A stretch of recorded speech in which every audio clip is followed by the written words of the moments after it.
TS Singhdeo साहब, आपके पास जल्दी से आते हुए छत्तीसगढ़ के हालात सर, मतलब एक वीडियो, एक तस्वीर ऐसी देखी जिसको देखकर हर किसी की आंखें भर आएंगी। आप सोचिए किसी की मौत हो और उसको किट में उठाकर लोग ले जा रहे हैं और कूड़ा वाली गाड़ी में किसी मृत व्यक्ति को कोविड के ले जाना पड़ रहा है। ऐसी तस्वीर वहां से आई है एक जगह से। मेरा तो सवाल बस इतना है सर कि इंसानों को बचाना और फिर इंसानियत को इस तरह से मरते देखना हर कुछ हृदय विदारक है।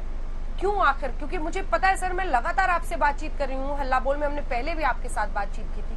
तैयारी होते होते तैयारी बिल्कुल बिखर गई है। लग रहा है कि व्यवस्था फेल हो चुकी है पूरे बढ़ते मामलों के बीच में।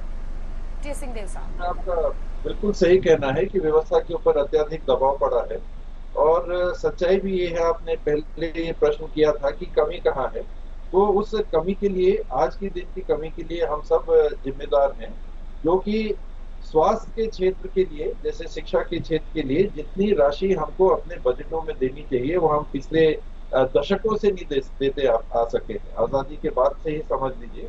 और आज ये जो पैमाना है कि जीएसडीपी का या जीडीपी का 3% स्वास्थ्य के लिए देना चाहिए, तो अगर हम उसको नहीं देंगे तो ऐसे समय में हम संसाधन देंगे तो हमको नहीं मिल सकते, क्योंकि इनको खड़ा करने में समय लगता है।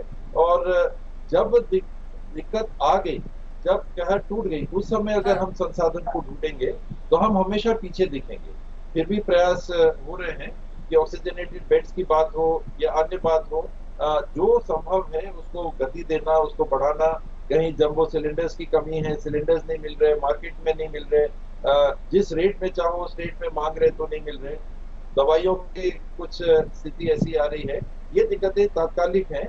लंबे समय के लिए जो आपने कहा, ये प्लैंड इन्वेस्टमेंट हेल्थ सेक्टर में जो होना चाहिए वो नहीं होता आ रहा है। और अभी अगर हमने इससे सीख नहीं ली तो आने वाले समय में कोई ना कोई और दूसरी ऐसी स्थिति बनेगी। लोग आम अब कह रहे हैं कि महामारियां एक नहीं होंगी, 2-2, 3-3 साल के अंतराल कह रहे टीएस सिंहदेव साहब, लॉन्ग टर्म इफेक्ट में अगर हम देखें तो मंत्री जी, बिल्कुल लॉन्ग टर्म में मंत्री जी जो आप कह रहे हैं वो बहुत बहुत क्रूशियल है।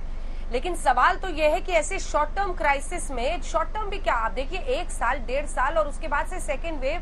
प्रताप सिंह जी, हम सब हमारे साथ अब विश्वास सारंग जी भी, जो कि मेडिकल एजुकेशन मिनिस्टर है मध्य प्रदेश के, वो भी जुड़ गए हैं। सारंग साहब आपके पास भी आ रही हूँ, लेकिन उससे पहले प्रताप जी आपके पास आते हुए राजस्थान के भी हालात देखिए।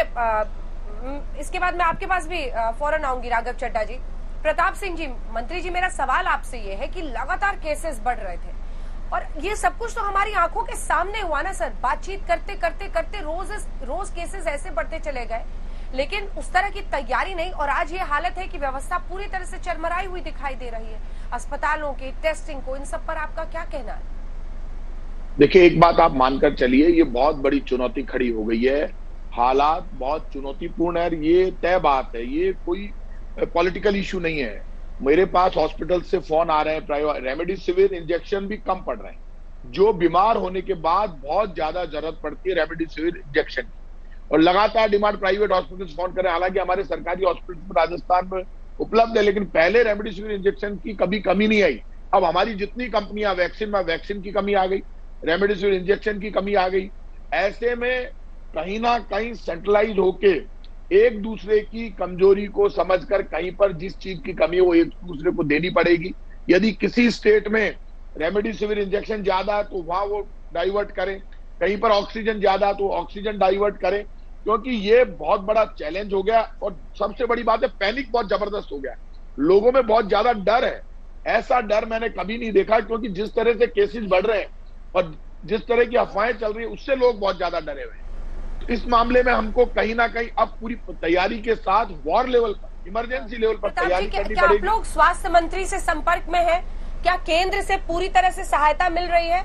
जी प्रताप जी, क्या केंद्र से आप संपर्क में है और क्या ये कोऑर्डिनेट हो रहा है? जो आपने कहा कि एक सिनर्जी के साथ, रेमडेसिविर की कमी है तो कहां पर क्या पहुंचना चाहिए, ये सब क्या कोई नोडल तरीके से सबको कोऑर्डिनेट कर रहा है?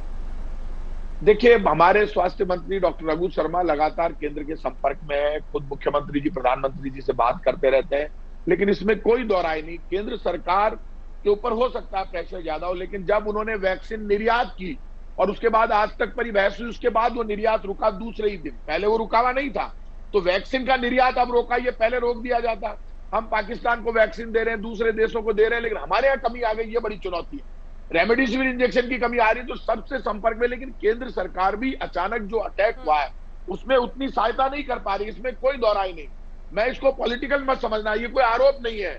इसको मैं इस इश्यू पे कम से कम इस इश्यू पे ना गहलोत साहब, ना मैं, ना कांग्रेस का कोई आदमी, हम इसमें कोई पॉलिटिकल वॉर नहीं चाहते। लेकिन इतना जरूर कह सकते हैं वैक्सीन की कमी आई है, रेमडेसिविर इंजेक्शन की कमी आई है। हाँ। हम तैयारी कर रहे हैं, राजस्थान भी लड़ रहा है अपने लेवल पे, हर स्टेट लड़ रहा है, केंद्र सरकार भी लड़ने की कोशिश करे। लेकिन अब इन सब के बीच में केंद्र सरकार को बड़ी भूमिका निभानी पड़ेगी।